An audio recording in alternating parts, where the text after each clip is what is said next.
현재 우리나라의 고령 인구는 전체 인구의 15.7%인 812만 5천 명이라고 합니다. 이 고령 인구의 비중은 계속 증가를 해서 앞으로 4년 후인 2025년에는 20.3%로 우리나라가 초고령 사회에 진입할 것이라고 하는데요. 이 고령화 속도는 빠르게 증가하면서 노인 빈곤율도 OECD 1위라고 할 만큼 심각한 현실입니다.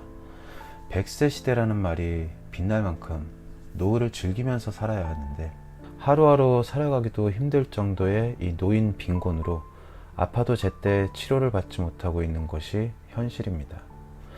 그 중에서도 고령화 시대인 노년의 가장 골치 아픈 질환 중 하나인 퇴행성 관절염. 이 퇴행성 관절염은 대표적인 노인성 질환으로 관절을 보호하고 있는 연골이 마모되고 손상되어 염증 손상이 발생하는 질환입니다. 이 퇴행성 관절염은 초기에 치료를 받기만 하면 건강을 회복할 수 있는 질환이지만 경제적으로 어려운 그야말로 노인 빈곤 시대에 살고 있는 어르신들은 수술비와 입원비 등에 대한 부담에 치료를 망설이는 경우가 참 많이 있습니다. 그래서 제가 오늘 알려드릴 이야기는 이 무릎 관절염으로 고통받고 있지만 경제적으로 어려워 병원을 선뜻 찾지 못하는 노인들을 위해 노인 무릎 인공 관절 수술비를 지원하는 의료 복지 사업을 알려드리려고 하는데요. 이 사업의 정식 이름은 저소득층 노인 무릎 인공 관절 수술비 지원입니다. 노인 의료 나눔 재단이라는 곳에서 이 보건복지부와 협약을 통해서 저소득층 노인들을 위해 시행하고 있다고 하는데요. 지원 대상은요, 만 65세 이상의 어르신 중 인공관절 치원술 인정 기준에 준하는 해당자면 누구나 지원이 된다고 합니다.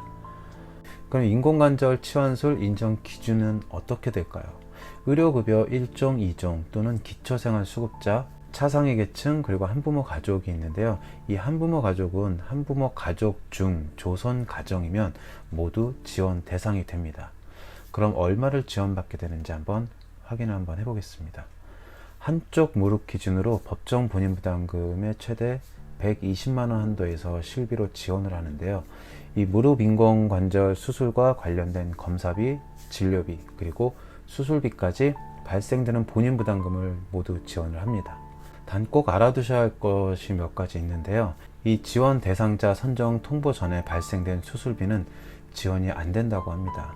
반드시 지원 대상자 선정 통보를 받은 후에 수술을 진행하셔야 한다는 것 꼭 알아두시고요. 또 한 가지 무릎 인공관절 수술과 관련이 없는 질환 치료비, 간병비, 그리고 상급병실 입원료, 선택진료비 등 이런 비급여 부분은 지원 대상에서 제외가 된다고 하니 이 점도 꼭 참고하셔야 할 부분입니다.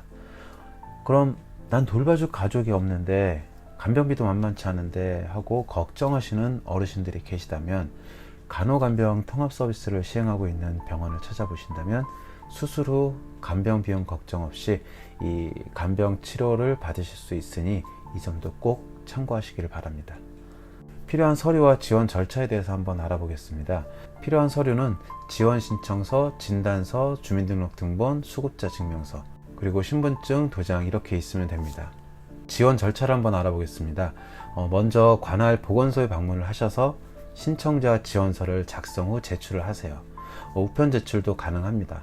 그 다음에 신청서를 받은 해당 보건소는 노인 의료 나눔 재단으로 신청 접수를 합니다.